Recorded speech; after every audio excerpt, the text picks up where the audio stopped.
Hopefully there's enough light for this one. I wanted to kind of read a chapter here of Miss Peregrine's Home for Peculiar Children.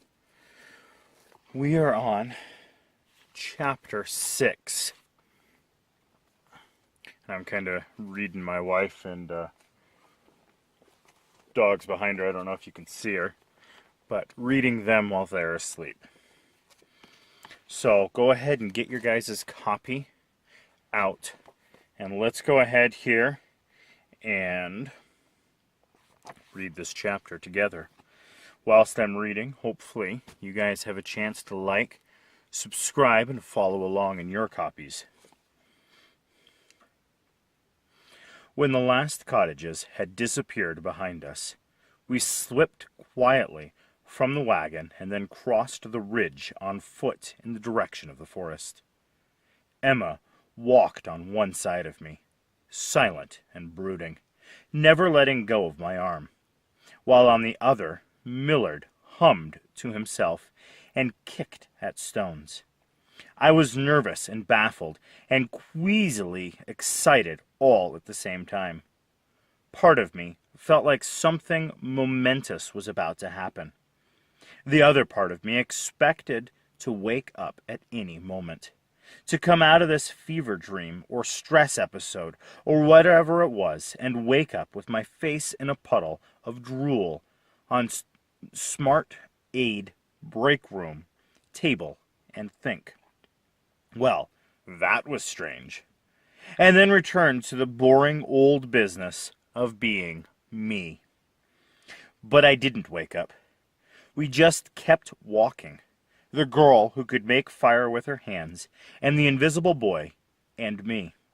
We walked through the woods, where the path was as wide and clear as any trail in a national park.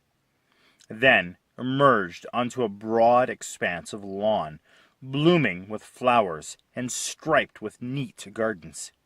We'd reached the house. I gazed at it in wonder, not because it was awful, but because it was beautiful. There wasn't a single out-of-place or broken window. Turrets and chimneys that had slumped lazily on the house I remembered now pointed confidently toward the sky. The forest that had seemed to devour its walls stood at a respectable distance. I was led down a flagstone path and up a set of freshly painted steps to the porch. Emma no longer seemed to regard me as the threat she once did. But before going inside, she tied my hands behind me, I think just for the sake of appearances. She was playing the returning hunter, and I was the captured prey. She was about to take me inside when Millard stopped her. "His shoes are caked with filth," he said. "Can't have him tracking in mud. The bird'll have an attack." As my captors waited, I stepped out of my shoes one at a time, pressing down on the heels with the opposite foot, wobbling and nearly losing my balance without my arms to steady me. Emma grabbed me before I could fall, then yanked me impatiently through the door.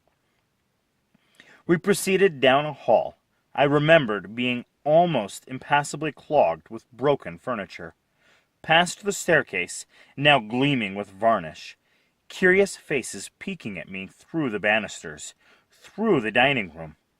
The snowfall of plaster was gone. In its place was a wooden table ringed by chairs. It was the same house I'd explored, but everything had been restored to order. Where I remembered patinas of green mold, there was wallpaper and wainscoting and cheerful shades of paint. Flowers were arranged in vases. Sagging piles of rotted wood and fabric had rebuilt themselves into fainting couches and armchairs, and sunlight streamed through high windows once so grimy I thought they were blacked out. Finally, we came to a small room that looked out onto the back. "Keep hold of him while I inform the head mistress," Emma said to Millard, and I felt his hand grasp my elbow. When she left, it fell away. "You're not afraid I'll eat your brain or something?" I asked him. "Not particularly." I returned to the window and gazed out in wonder. The yard was full of children, almost all of whom I recognized from yellow photographs. Some lazed under shade trees. Others tossed a ball and chased one another past flower beds, exploding with color. It was exactly the paradise my grandfather had described. This was the enchanted island. These were the magical children. If I was dreaming, I no longer wanted to wake up. Or at least, not anytime soon. Out on the grassy pitch, someone kicked a ball too hard, and it flew up into a giant topiary animal and got stuck. Arranged all in a row were several of these animal bushes. Fantastic creatures as tall as a house, standing guard against the woods, including a winged griffin, a rearing centaur, and a mermaid. Chasing after their lost ball, a pair of teenage boys ran to the base of the centaur, followed by a young girl. I instantly recognized her as the levitating girl from my grandfather's pictures. Only now she wasn't levitating. She walked slowly, ever plodding step ashore, anchored to the ground as if by some surplus of gravity. When she reached the boys, she raised her arms, and they looped a rope around her waist. She slipped carefully out of her shoes, and then bobbed up in the air like a balloon. It was astonishing. She rose until the rope around her waist went taut, then hovered 10 feet off the ground, held by the two boys. The girl said something, and the boys nodded and began letting out the rope. She rose slowly up the side of the centaur. When she was level with its chest, she reached into the branches for the ball, but it was stuck deep inside. She looked down and shook her head, and the boys reeled her down to the ground, where she stepped back into her weighted shoes and untied the rope. "Enjoying the show?" asked Millard. I nodded silently. "There are far easier ways to retrieve that ball," he said. "But they know they have an audience." Outside, a second girl was approaching the centaur. She was in her late teens and wild-looking, her hair a nest well on its way to becoming dreadlocks. She bent down, took hold of the topiary's long, leafy tail, and wrapped it around one of her arms. Then closed her eyes as if concentrating. A moment later, I saw the centaur's hand move. I started through the grass, fixed on the patch of green, thinking it must have been the breeze. But then each of its fingers flexed, as if the sensation were slowly returning to them. I watched, astonished, as the centaur's huge arm bent at the elbow and reached into its own chest, plucked out the ball, and tossed it back to the cheering kids. As the game resumed, the wild-haired girl dropped the centaur's tail, and it went still once more. Millard's breath fogged the window by me. I turned to him in amazement. I don't mean to be rude," I said, "but what are you people?" "We're peculiar," he replied, sounding a bit puzzled. "Aren't you?" "I don't know. I don't think so."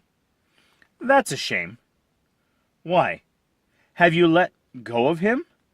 a voice behind us demanded, and I turned to see Emma standing in the doorway. "Oh, never mind," she said, coming over to grab the rope. "Come on. The headmistress will see you now." We walked through the house, past more curious eyes peeping through doors and cracks, and from behind sofas, and into a sunny sitting room, where on an elaborate Persian rug, in a high-backed chair, a distinguished-looking lady sat knitting. She was dressed, head to toe, in black, her hair pinned in a perfectly rounded knot atop her head, with lace gloves and a high-collared blouse fastened tightly at her throat. As fastidiously neat as the house itself. I could have guessed who she was, even if I hadn't remembered her picture from those I'd found in the smashed trunk. This was Miss Peregrine.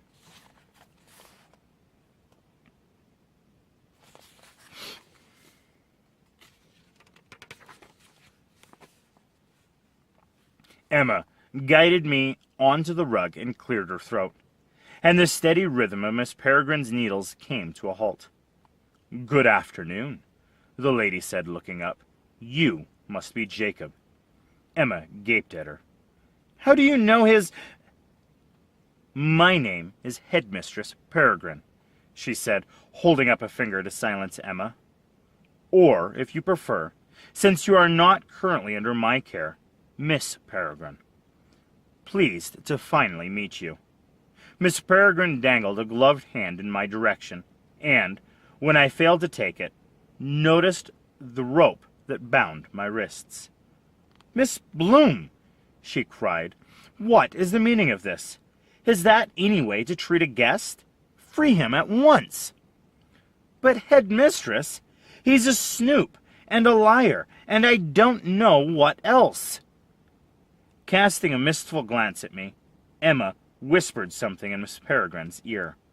"Why, Miss Bloom," said Miss Peregrine, letting out a booming laugh. "What undiluted balderdash! If this boy were a white, you'd already be stewing in his soup kettle. Of course he's Abraham Portman's grandson. Just look at him." I felt a flush of relief. Maybe I wouldn't have to explain myself after all. She'd been expecting me. Emma began to protest, but Miss Peregrine shut her down with a withering glare. "Oh, all right," Emma sighed. "But don't say I didn't warn you." And with a few tugs at the knot, the rope fell away. "You'll have to pardon Miss Bloom," said Miss Peregrine as I rubbed at my chafed wrists. "She has a certain flair for the dramatic. So I've noticed." Emma scowled. "If he's who he says he is, then why don't he know the first thing about the loops, or even what year he's in? Go on, ask him." "Why doesn't he know?" Miss Peregrine corrected. "And the only person whom I'll be subjecting to questioning is you, tomorrow afternoon, regarding the proper use of grammatical tenses." Emma groaned. "Now, if you don't mind," Miss Peregrine said, "I need to have a word with Mr. Portman in private." The girl knew it was useless to argue. She sighed and went to the door, but before leaving turned to give me one last look over her shoulder. On her face was an expression I hadn't seen from her before. Concern. "You too, Mr. Nullings," Miss Peregrine called out. "Polite persons do not eavesdrop on conversations of others." "I was only lingering to inquire if you should need some tea," said Millard, who I got the feeling was a bit of a suck-up. "We should not, thank you," Miss Peregrine answered curtly. I heard Millard's bare feet slap away across the floorboards, and the door swung shut behind him. "I would ask you to sit," Miss Peregrine said, gesturing at a cushy chair behind me, "but you appear to be encrusted with filth." Instead, I knelt on the floor, feeling like a pilgrim begging advice from an all-knowing oracle. "You've been on the island for several days now," Miss Peregrine said. "Why have you dawdled so long before paying us a visit?" "I didn't know you were here," I said. "How'd you know I was?" "I've been watching you." "You've seen me as well, though perhaps you didn't realize it.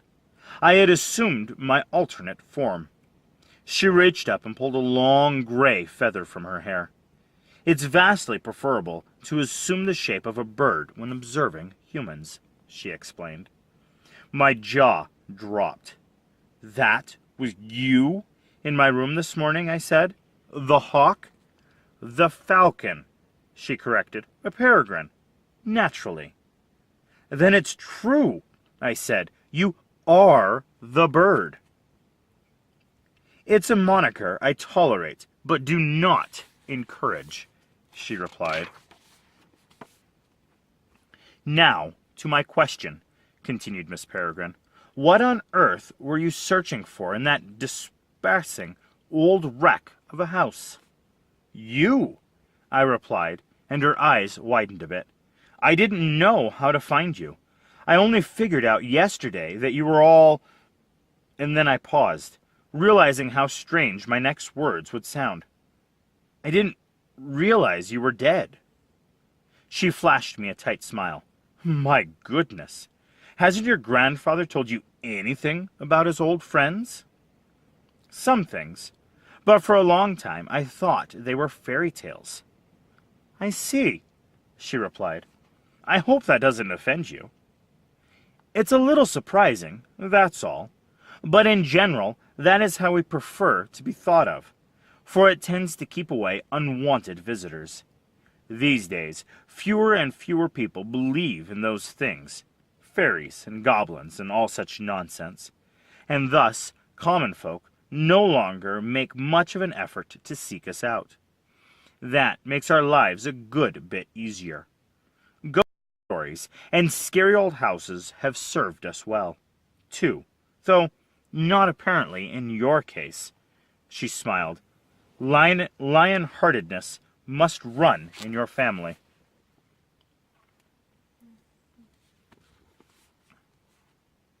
Yeah, I guess so, I said with a nervous laugh, though, in truth, I felt as if I might pass out at any moment. In any case, as regards this place, she said, gesturing grandly, as a child, you believed your grandfather was making it all up, as they say, feeding you a great walloping pack of lies. Is that right? Not lies exactly, but fictions, whoppers, paradillies, whatever terminology you like. When did you realize Abram was telling you the truth? Well, I said, staring at the labyrinth of interlocking patterns woven into the carpet, I guess I'm just realizing it now. Miss Peregrine, who had been so animated, seemed to fade a little. Oh my, I see.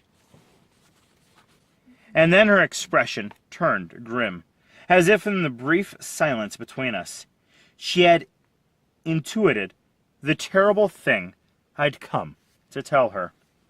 And yet I still had to find a way to say it out loud. I think he wanted to explain everything, I said, but he waited too long. So he sent me here to find you instead. I pulled the crumpled letter out of my jacket. This is yours. It's what brought me here. She smoothed it carefully over the arm of her chair and held it up, moving her lips as she read. How ungraceful! The way I practically beg him for a reply. She shook her head, wistful for a moment. We were always so desperate for news of Abe. I asked him once if he should like to worry me to death, the way he insisted on living out in the open like that. He could be so deucedly stubborn. She folded the letter into his envelope, and the dark cloud seemed to pass over her. He's gone, isn't he? I nodded, haltingly. I told her what had happened. That is, I told her that the story the cops had settled on, and that, after a great deal of counseling, I, too, had come to believe. To keep from crying, I gave her only the broad strokes. He lived in the rural outskirts of town. We'd just been through a drought, and the woods were full of starving, desperate animals. And he was in the wrong place at the wrong time. He shouldn't have been living alone, I explained. But, like you said, he was stubborn. I was afraid of this, she said. I warned him not to leave. She made tight fists around the knitting needles in her lap, as if considering who to stab with them. And then, to make his poor grandson bear the awful news back to us? I could understand her anger. I'd been through it myself. I tried to comfort her, reciting all the reassuring half-truths my parents and Dr. Golan had spun during my blackest moments last fall. It was time for him to go. He was lonely. My grandmother had been dead a lot of years already, and his mind wasn't sharp anymore. He was always forgetting things, getting mixed up, and that's why he was out in the woods in the first place. Miss Peregrine nodded sadly. He let himself grow old. He was lucky in a way. It wasn't long and drawn out. No months in a hospital hooked up to machines. That was ridiculous, of course. His death had been needless, obscene, but I think it made us both feel a little better to say it. Setting aside her needlework, Miss Peregrine rose and hobbled to the window. Her gait was rigid and awkward, and one of her legs was shorter than the other. She looked out at the yard, at the kids playing. The children mustn't hear of this, she said. Not yet, at least. It would only upset them. Okay, whatever you think, I said. She stood quietly at the glass for a while, her shoulders trembling. When she finally turned to face me again, she was composed and businesslike. Well, Mr. Portman, she said briskly, I think you've been adequately interrogated. You must have questions of your own. Only about 1,000. She pulled a watch from her pocket and consulted it. We have some time before supper hour. I hope that will prove sufficient to enlighten you. Miss Peregrine paused and cocked her head. Abruptly she strode to the sitting-room door and threw it open to find Emma crouched on the other side, her face red and streaked with tears. She'd heard everything. Miss Bloom, have you been eavesdropping? Emma struggled to her feet, letting out a sob. Polite persons do not listen to conversations that are not meant for... But Emma was already running from the room, and Miss Peregrine cut herself short with a frustrated sigh. That was most unfortunate. I'm afraid she's quite sensitive as regards to your grandfather. I noticed, I said. Why? Were they? When Abram left to fight in the war, he took all of our hearts with him, but Miss Bloom's especially. Yes, they were admirers. Paramours. Sweethearts. I began to understand why Emma had been so reluctant to believe me. It would mean, in all likelihood, that I was here to deliver bad news about my grandfather. Miss Peregrine clapped her hands as if breaking the spell. Ah, well, she said, it can't be helped. I followed her out of the room to the staircase. Miss Peregrine climbed it with grim resolve, holding the banister with both hands to pull herself up one step at a time, refusing any help. When we reached the landing, she led me down the hall to the library. It looked like a real classroom now, with desks arranged in a row and a chalkboard in one corner and books dusted and organized on the shelves. Miss Peregrine pointed to the desk and said, "Sit." So I squeezed into it. She took her place at the front of the room and faced me. Allow me to give you a brief primer. I think you'll find the answers to most of your questions contained herein. Okay. The composition of the human species is infinitely more diverse than most humans suspect, she began. The real taxonomy of Homo sapiens is a secret known only to a few, of whom you will now be one. At base, it is a simple dichotomy. There are the Carol folk, the term, the teeming mass of common people who make up humanity's great bulk. And there is a hidden branch, the crypto-sapiens, if you will, who are called Cindergest, or peculiar spirit, in the venerable language of my ancestors, as you have no doubt surmised. And we are of the latter type. I bobbed my head as if I understood, though she'd already lost me. Hoping to slow her down a little, I asked a question. But why don't people know about you? Are you the only ones?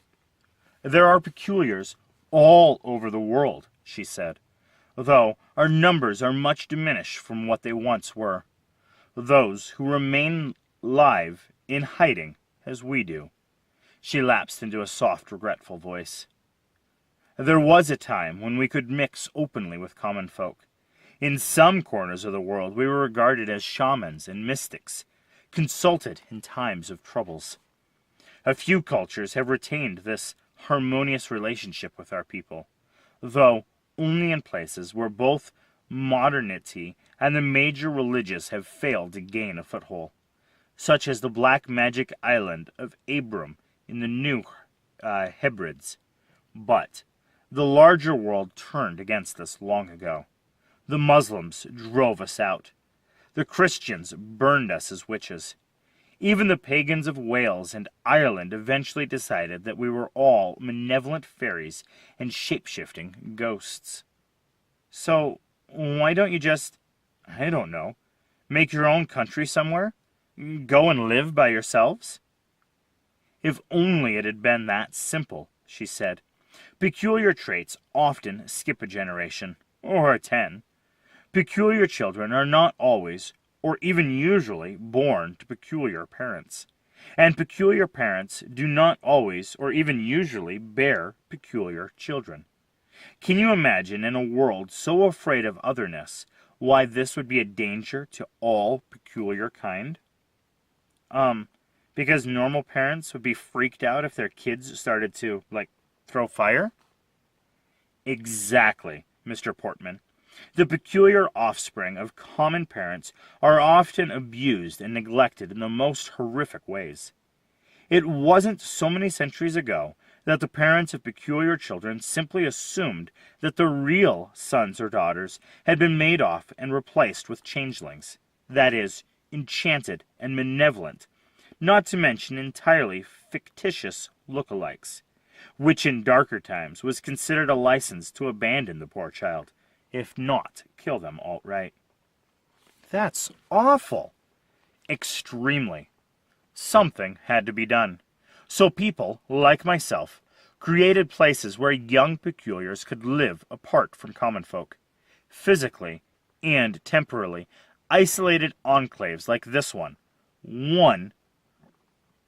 which I am enormously proud of. People like yourself? We peculiars are blessed with skills that common people lack, as infinite in combination and variety as others are in the pigmentation of their skin or the appearance of their facial features. That said, some skills are common, like reading thoughts, and others are rare, such as why I can manipulate time. Time? I thought you turned into a bird. To be sure, and therein lies the key to my skill. Only birds can manipulate time. Therefore, all time manipulators must be able to take the form of a bird. She said this so seriously, so matter-of-factly, that it took me a moment to process. Birds are time travelers. I felt a goofy smile spread across my face. Miss Peregrine nodded soberly. Most, however, slip back and forth only occasionally, by accident. We who can manipulate time fields consciously, and not only for ourselves, but for others, are known as Yimbrins. We create temporal loops in which peculiar folk can live indefinitely. A loop? I repeated, remembering my grandfather's command, find the bird in the loop. Is that what this place is? Yes, though you may better know it as September 3rd, 1940. I leaned toward her over the desk. What do you mean? It's only the one day? It repeats? Over and over, though our experience of it is continuous. Otherwise, we would have no memory of the last, 70 years that we resided here. That's amazing, I said. Of course, we were here on Conhorn a decade or more before the 3rd of September, 1940. Physically isolated thanks to the island's unique geography. But it wasn't until that date that we also needed temporal isolation. Why's that? Because otherwise we all would have been killed. By the bomb? Assuredly so. I gazed at the surface of the desk. It was all starting to make sense, though just barely. Are the other loops besides this one? Many, she said, and nearly all of the Imbrins who mother over them are friends of mine. Let me see. There's Miss Gannett in Ireland in June of 1770, Miss Nightjar in Swansea on April 3rd, 1901, Miss Advocate and Miss Bunting together in Derbyshire on St. Swithin's Day of 1867, Miss Tree Creeper, I don't remember where exactly. Oh dear, Miss Finch. Somewhere I have a lovely photograph of her. Miss Peregrine wrestled a massive photo album down from the shelf and set it before me on the desk. She leaned over my shoulder as she turned the stiff pages, looking for a certain picture, but passing to linger over others. Her voice tinged with dreamy nostalgia. As they flicked by, I recognized photos from the smashed trunk in the basement and from my grandfather's cigar box. Miss Peregrine had collected them all. It was strange to think that she'd shown these same pictures to my grandfather all those years ago, when he was my age. Maybe right here in this room, at this desk. And now she was showing them to me, as if somehow I'd stepped into the past. Finally, she came to a photo of an ethereal-looking woman with a plump little bird perched on her hand, and said, "This is Miss Finch, and her auntie, Miss Finch." The woman said, and the bird seemed to be communicating. "How could you tell them apart?" I asked.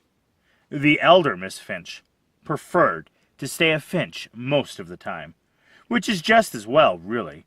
She never was much of a conversationalist. Miss Peregrine turned a few more pages, this time landing on a group portrait of women and children gathered humorously around a paper moon.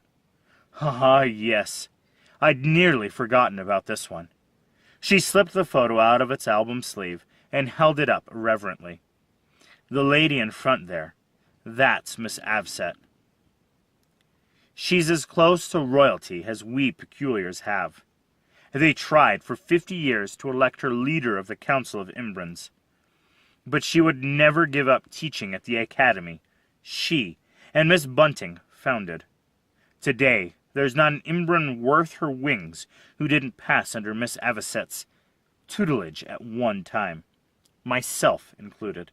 In fact, if you look closely, you might recognize that little girl in the glasses. I squinted. The face she pointed was so dark and slightly blurred. Is that you? I was one of the youngest Miss Avset ever took on, she said proudly.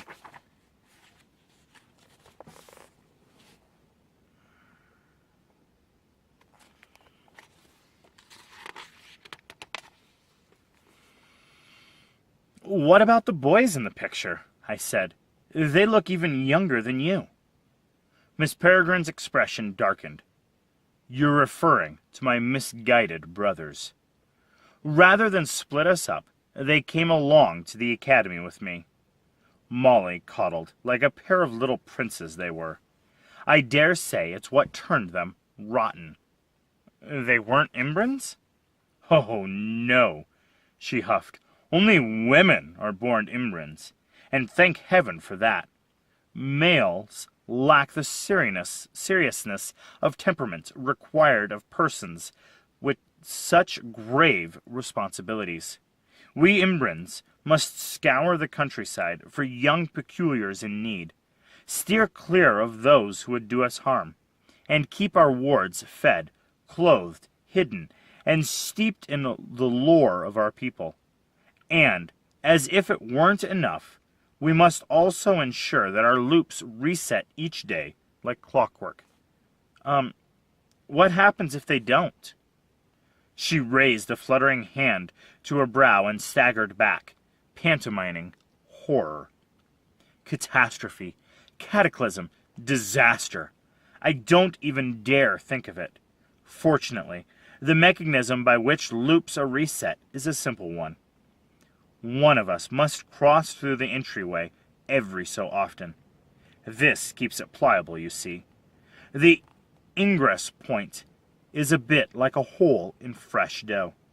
If you don't poke a finger into it now and then, the thing may just close up on its own. And if there's no ingress or egress, no valve through which may be vented the various pressures that occur naturally in a closed temporal system." She made a little poof gesture with her hands, as if miming the explosion of a firecracker. "Well, the whole thing becomes unstable." She bent over the album again and rifled through its pages. "Speaking of which, I may have a picture of— yes, here it is. An ingress point, if ever there was one." She pulled another picture from its sleeves. "This is Miss Finch, and one of her wards in the magnificent entry to Miss Finch's loop, in a rarely used portion of the London Underground. When it resets, the tunnel fills with a most terrific glow. I've always thought our own rather modest by comparison," she said with a hint of envy.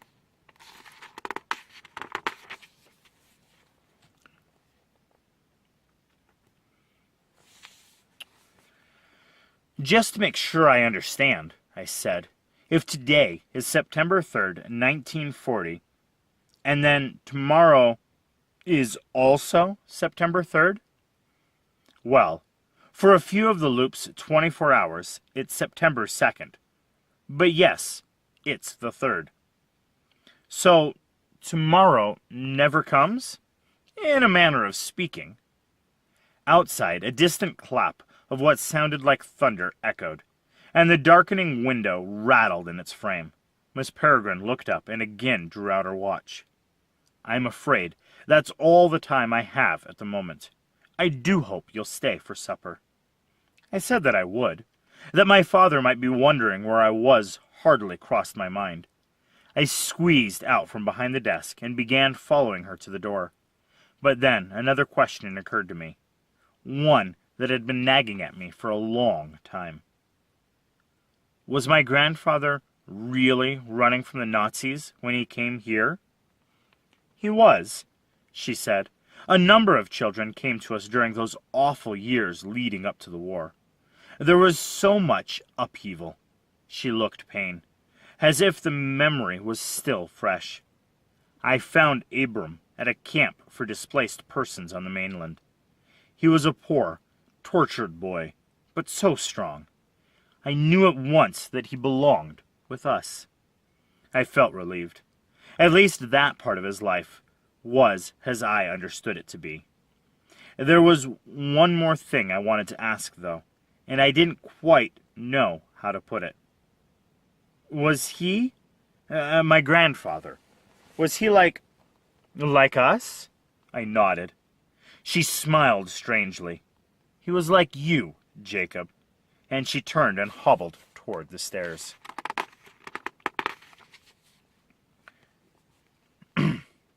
Miss Peregrine insisted that I wash off the bog mug before sitting down to dinner, and asked Emma to run me a bath.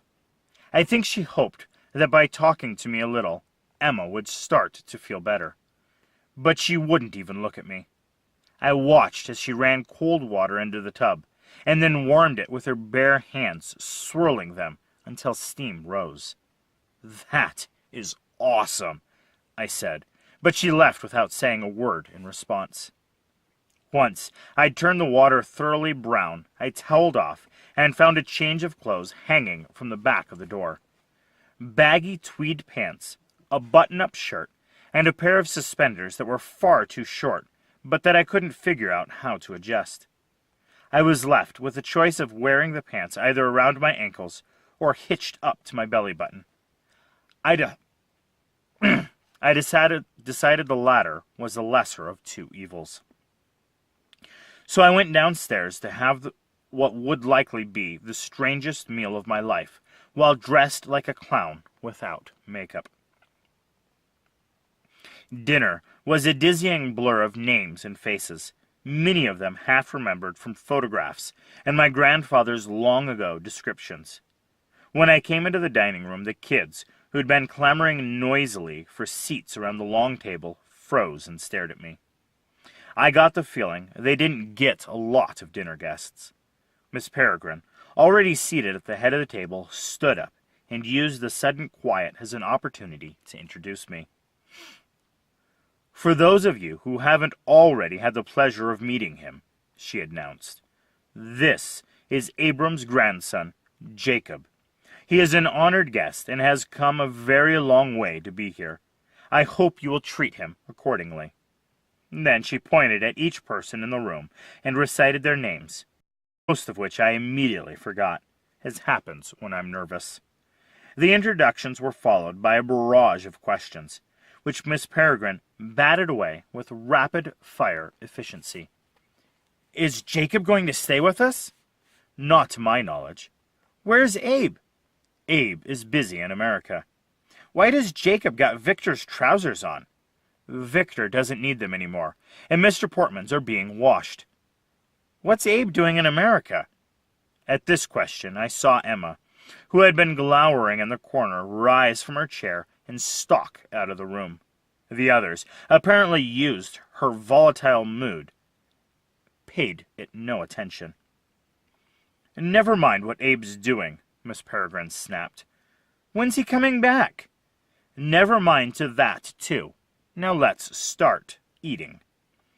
Everyone stamped to their seats. Thinking I'd found an empty chair, I went to sit and felt a fork jab my thigh. "Excuse me?"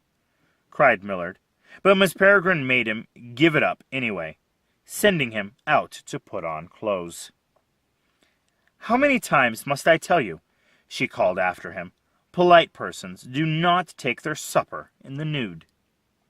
Kids with kitchen duty appeared, bringing trays of food, all covered with gleaming silver tops so that you couldn't see what was inside, sparking wild speculation about what might be for dinner. "Otter's Wellington," one boy cried. "Salted kitten and shrew's liver," another said, to which the younger children responded with giggling sounds. But when the covers were finally lifted, a feast of kingly proportions was revealed. A roasted goose, its flesh a perfect golden brown, a whole salmon, and a whole cod, each outfitted with lemons and fresh dill and pats of melting butter, a bowl of steamed mussels, platters of roasted vegetables, loaves of bread still cooling from the oven, and all manner of jellies and sauces I didn't recognize, but that looked delicious. It all glowed invitingly in the flicker of gaslight lamps, a world away from the oily stews of intermittent origin I'd been choking down all at the priest hole. I hadn't eaten since breakfast, and produced to my stuff myself silly. It shouldn't have surprised me that peculiar children have peculiar eating habits. But between forkfuls of food, I found myself sneaking glances around the room. Olive, the levitating girl, had to be belted into a chair screwed to the floor so that she wouldn't float up to the ceiling. So the rest of us wouldn't be plagued by insects. Hugh, the boy who had bees living in his stomach, ate under a large mosquito net at the table for one in the corner. Claire, a doll-like girl with immaculate golden curls, sat next to Miss Peregrine, but ate not a morsel. "Aren't you hungry?" I asked her. "Claire, don't eat with the rest of us," Hugh volunteered, a bee escaping from his mouth. "She's embarrassed." "I am not," she said, glaring at him. "Yeah, then eat something." "No one here is embarrassed of their gift," Miss Peregrine said. "Miss Densmore simply prefers to dine alone. Isn't that right, Miss Densmore?" The girl stared at the empty place before her, clearly wishing that all the attention could vanish. "Claire has a back mouth," explained Millard, who sat beside me now in a smoking jacket and nothing else. A what?" "Go on, show 'em," someone said. Soon everyone at the table was pressuring Claire to eat something, and finally, just to shut them up, she did. A leg of goose was set before her. She turned around in her chair, and gripping its arms, she bent over backward, dipping the back of her head to the plate.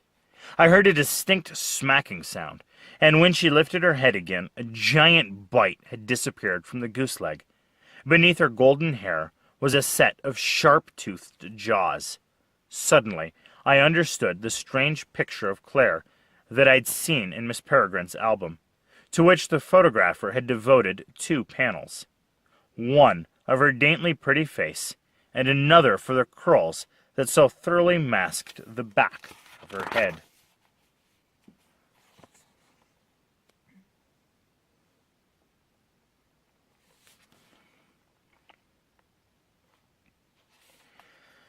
Claire turned forward and crossed her arms, annoyed that she let herself be talked into such a humiliating demonstration. She sat in silence while the others peppered me with questions. After Miss Peregrine had dismissed a few more about my grandfather, the children turned to other subjects. They seemed especially interested in what life in the 21st century was like. "What sort of flying motor cars do you have?" asked a pubescent boy named Horace, who wore a dark suit that made him look like an apprentice undertaker. "None," I said. "Not yet, anyway." "Have they built cities on the moon?" another boy asked hopefully.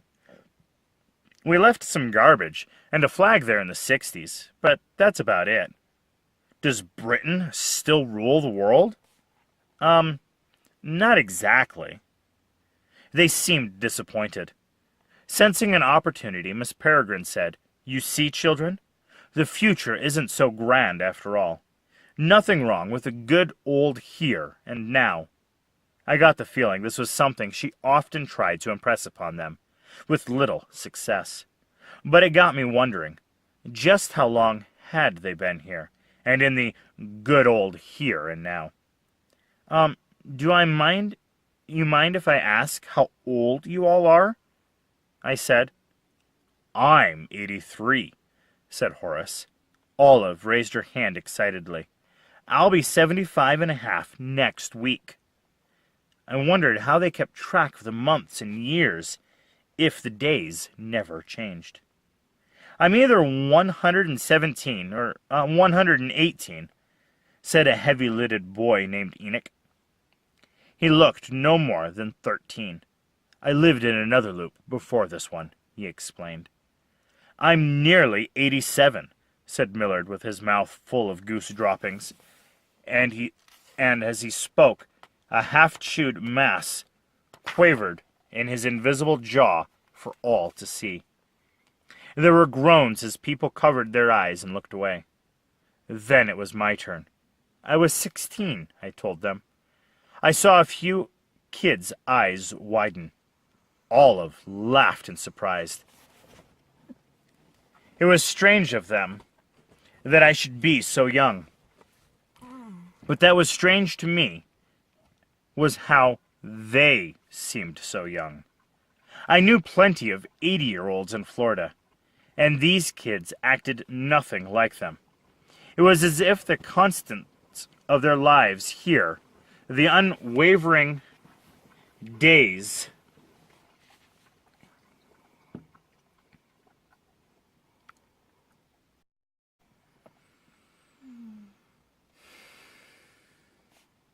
this perpetual, deathless summer, had arrested their emotions as well as their bodies, sealing them in their youth like Peter Pan and his lost boys.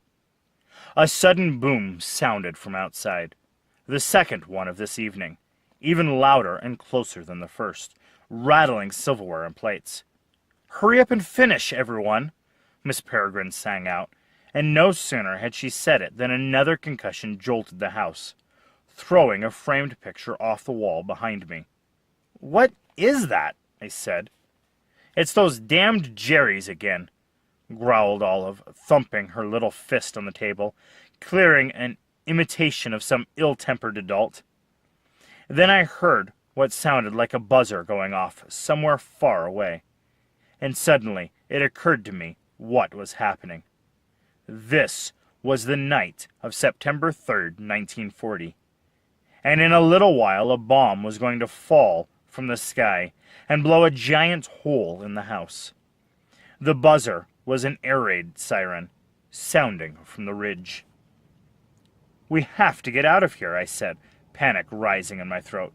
"We have to go before the bomb hits." "He doesn't know?" giggled Olive. "He thinks we're going to die?" "It's only the changeover," said Millard with a shrug of his smoking jacket. "No reason to get your knickers in a twist." "This happens every night?" Miss Peregrine nodded. "Every single evening," she said. Somehow, though, I was not reassured. "May we go outside and show Jacob?" said Hugh. "Yes, may we?" Claire begged, suddenly enthused after 20 minutes of sulking. "The changeover is so beautiful." Miss Peregrine demurred, pointing out that they hadn't yet finished their dinners. But the children pleaded with her until she relented. "All right, so long as you all wear your masks," she said. The children burst out of their seats and ran from the room, leaving poor Olive behind until someone took pity and came to unbelt her from her chair. I ran after them through the house into the wood-paneled foyer, where they each grabbed something from a cabinet before bounding out the door. Miss Peregrine gave me one too, and I stood turning it over in my hands. It looked like a sagging face of black rubber, with wide glass portholes, like eyes that were frozen in shock, and a droopy snout that ended in a perforated canister. "Go ahead," said Miss Peregrine. "Put it on." And then I realized what it was. A gas mask. I strapped it over my face and followed her out onto the lawn, where the children stood scattered like chess pieces on an unmarked board, anonymous behind their upturned masks, watching billows of black smoke roll across the sky. Treetops burned in the hazy distance. The drone of unseen airplanes seemed to come from everywhere. Now and then came a muffled blast I could feel in my chest, like the thump of a second heart, followed by waves of broiling heat, like someone opening and closing an oven right in front of me. I ducked at each concussion, but the kids never so much as flinched. Instead, they sang their lyrics timed perfectly to the rhythm of the bombs. "Run, rabbit, run, run, run. Bang, bang, bang goes the farmer's gun. He'll get by without his rabbit pie, so run, rabbit, run."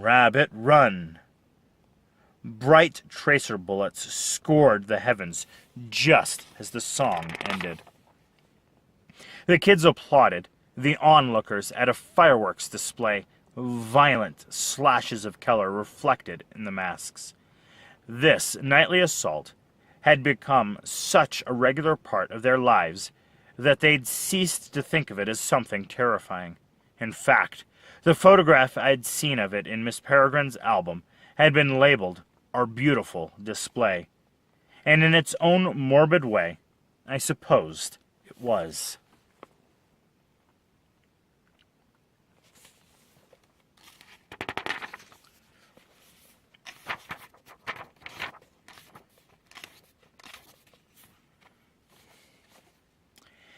It began to drizzle, as if all that flying metal and riven holes in the clouds. The concussions came less frequently. The attack seemed to be ending. The children started to leave. I thought we were going back inside, but they passed the front door and headed for another part of the yard. "Where are we going?" I asked two masked kids. They said nothing, but seeming to sense my anxiety, they took me gently by the hands and led me along with the others. We rounded the house to the back corner, where everyone was gathering around a giant topiary. This one wasn't a mythical creature, though, but a man reposing in the grass, one arm supporting him, the other pointing to the sky. It took a moment before I realized that it was a leafy replica of Michelangelo's fresco of Adam and from the Sistine Chapel.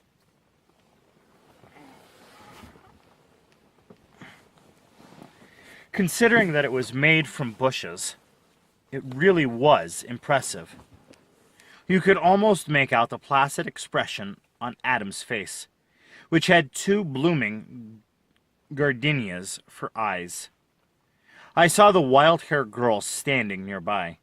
She wore a flower print dress that had been patched so many times it almost looked like a quilt.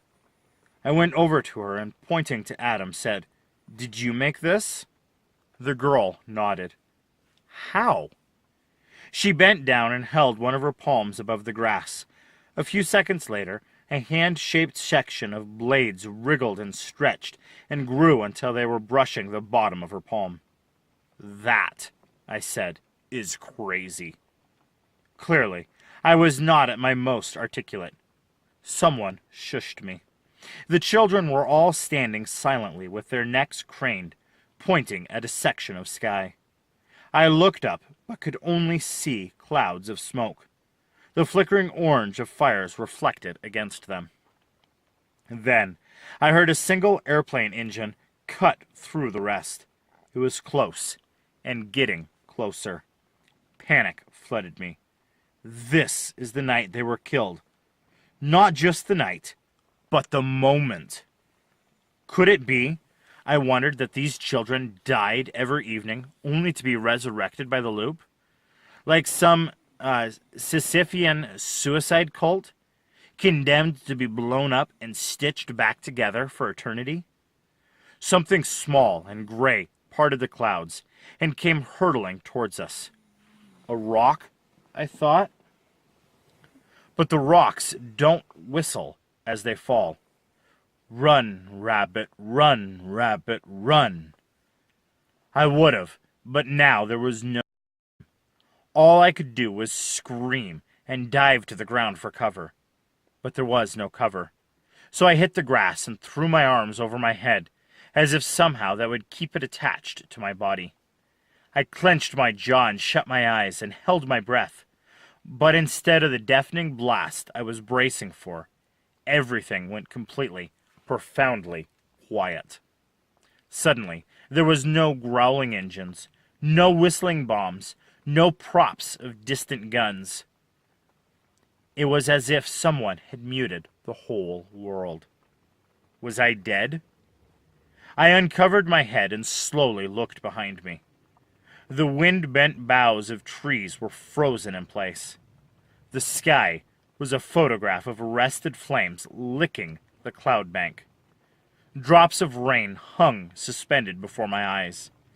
And in the middle of the circle of children, like the object of some arcane ritual, there hovered a bomb. Its downward-facing tip seemingly balanced on Adam's outstretched finger. Then, like a movie that burns into the projector while you're watching it, a bloom of hot and perfect whiteness spread out before me and swallowed everything. The first thing I heard when I could hear again was laughter. Then, the white faded away, and I saw that we were all arranged around Adam, just as we had been before. But now the bomb was gone, and the night was quiet, and only the light in the cloudless sky was a full moon. Miss Peregrine appeared above me and held out her hand. I took it, stumbling to my feet in a daze. "Please accept my apologies," she said. "I should have better prepared you." She couldn't hide her smile, though, and neither could the other kids as they stripped off their masks. I was pretty sure I'd just been hazed. I felt lightheaded and out of sorts. "I should probably head home for the night," I said to Miss Peregrine. "My dad'll worry." Then I added quickly, "I can go home, right?" "Of course you can," she replied, and in a loud voice asked for a volunteer to escort me back to the cairn. To my surprise, Emma stepped forward. Miss Peregrine seemed pleased. "Are you sure about her?" I whispered to the headmistress. "A few hours ago she was ready to slit my throat."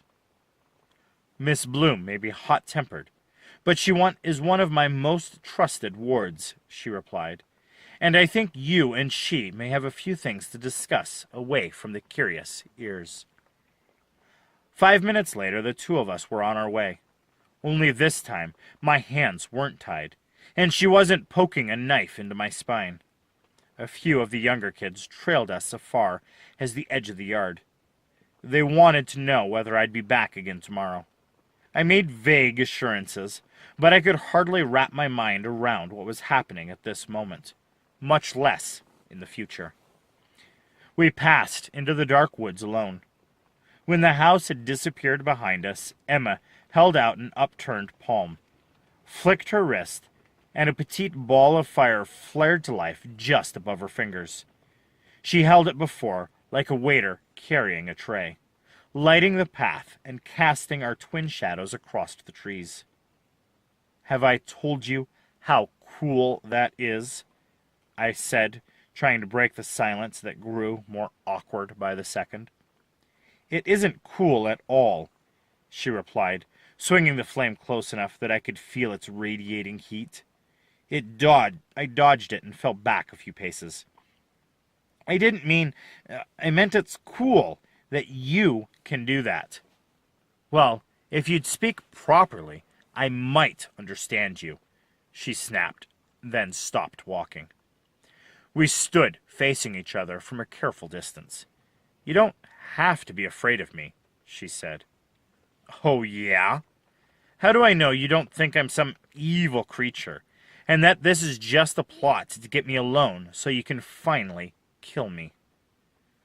"Don't be stupid," she said. "You came unannounced, a stranger I didn't recognize, and chased after me like a madman. What was I meant to think?" "Oh, fine, I get it," I said, though I didn't really mean it. She dropped her eyes and began digging a little hole in the dirt with the tip of her boot. The flame in her hand changed color, fading from orange to cool indigo. "It's not true what I said. I did recognize you." She looked up at me. "You look so much like him." "People tell me that sometimes. I'm sorry I said all those terrible things earlier. I didn't want to believe you, that you were who you said. I knew what it would mean." "It's okay," I replied. "When I was growing up, I wanted so much to meet all of you. Now that it's finally happening," I shook my head, "I'm just sorry it has to be because of this."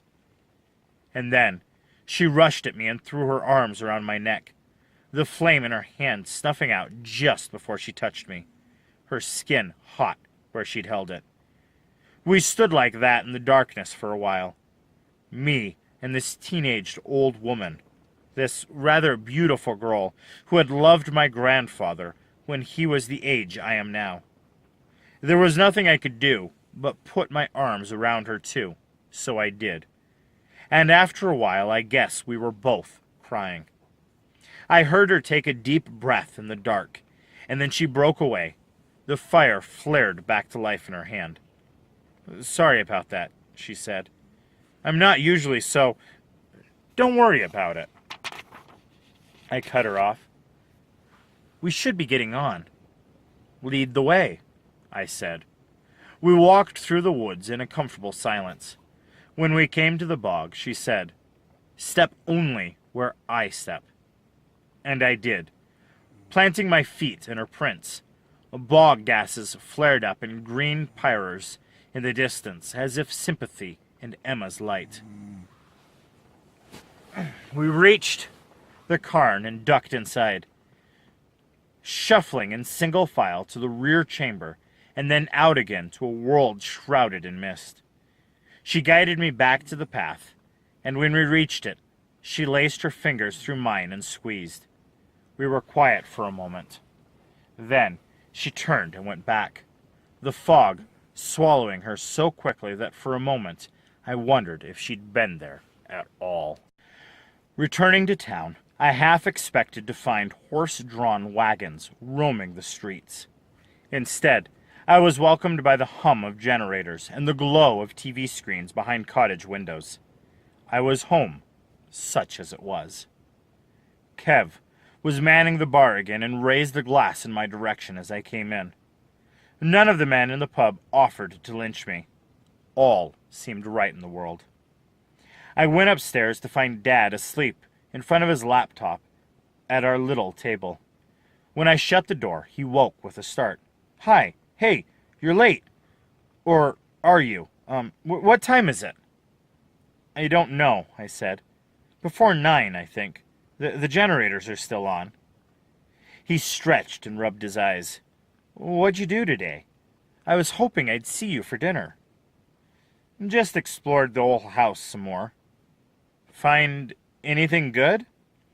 Not really," I said, realizing that I probably should have bothered to concoct a more elaborate cover story.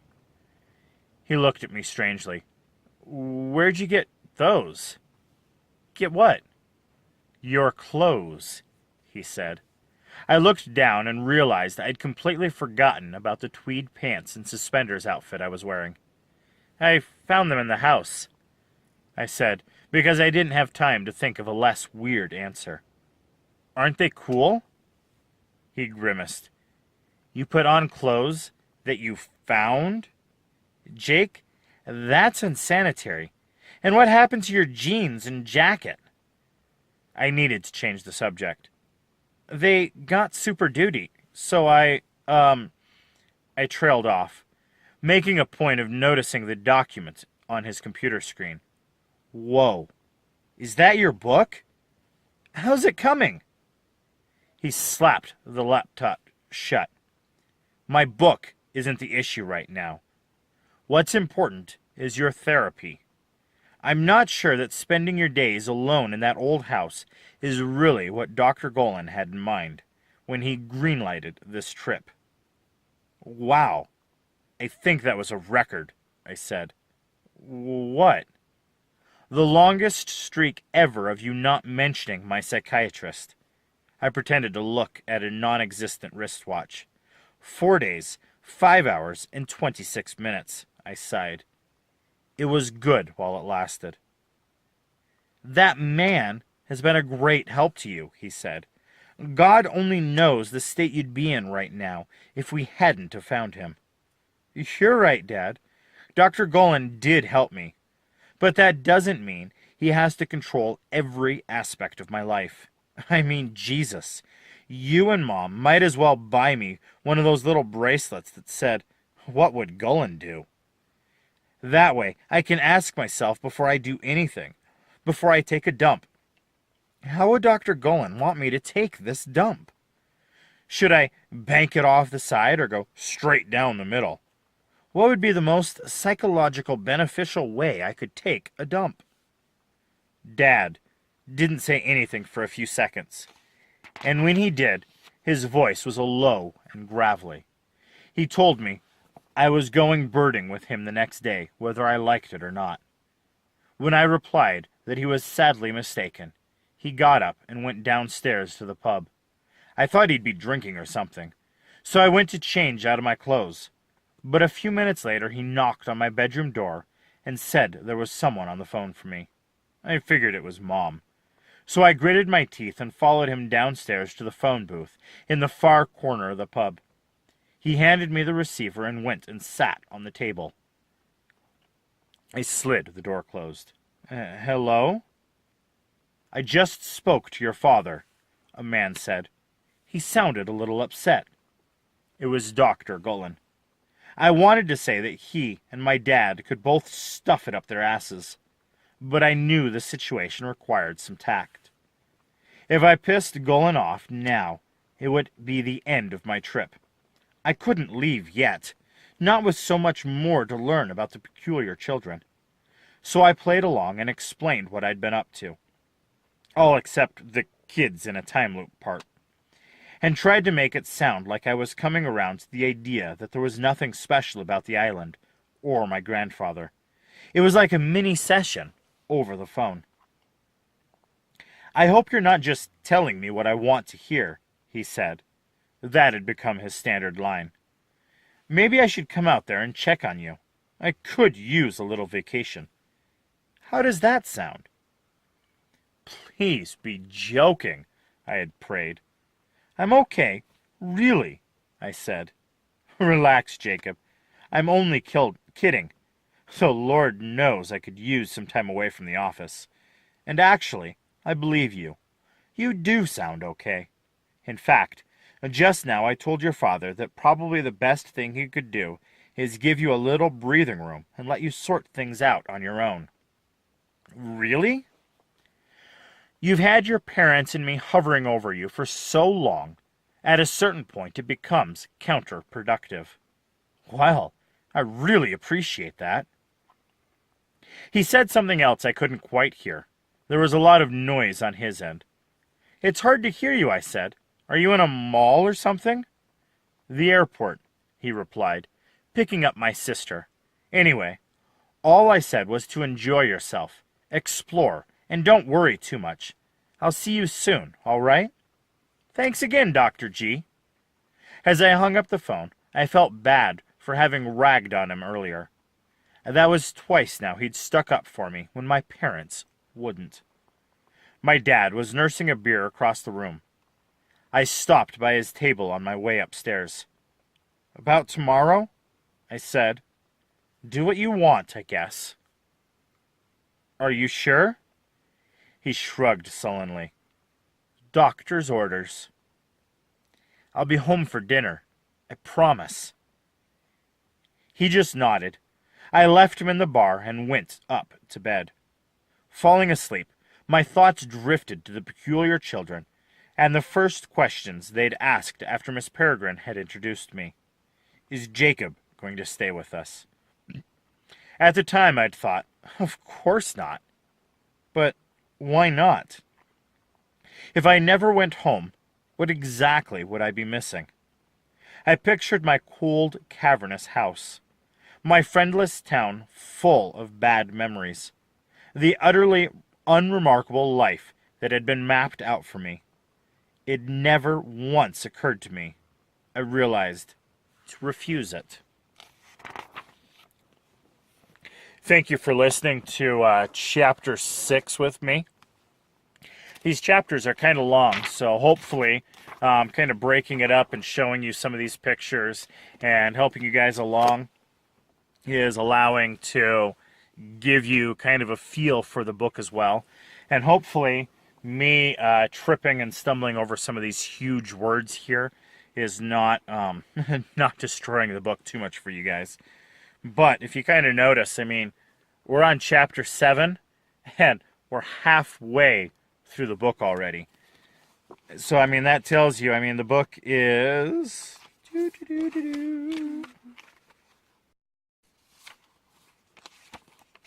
like, not even numbered.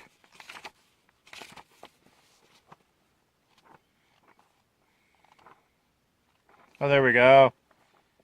It's put so neatly in the calligraphy at the bottom of the page that it's hard to see.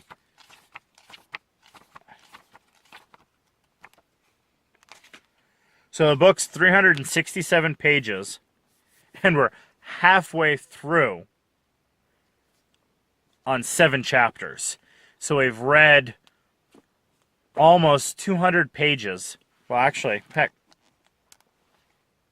yeah, 183 pages has gotten us 7 chapters in. So these chapters are huge. And then what makes it even more fun is you get a lot of these hyphenated words. Like this one is orphan-age. So, I mean, I know orphanage, but I'm reading along, and I'll get one of these words, and I'll be like, 16-year-old. Okay, 16-year-old. Or children. So it's kind of fun to try and... a lot of these words are a lot bigger than the ones that I just chose, but you kind of get the idea there. So hopefully you guys are able to kind of like, subscribe, and share this. And let me know down in the comments below if you want the other series of these books, or if this one is good enough and you want me then to continue on to the others. Again, thank you guys so very much for doing all that you do, for sharing my videos, for helping me along, for the comments that you guys leave. And you all have a wonderful and blessed day.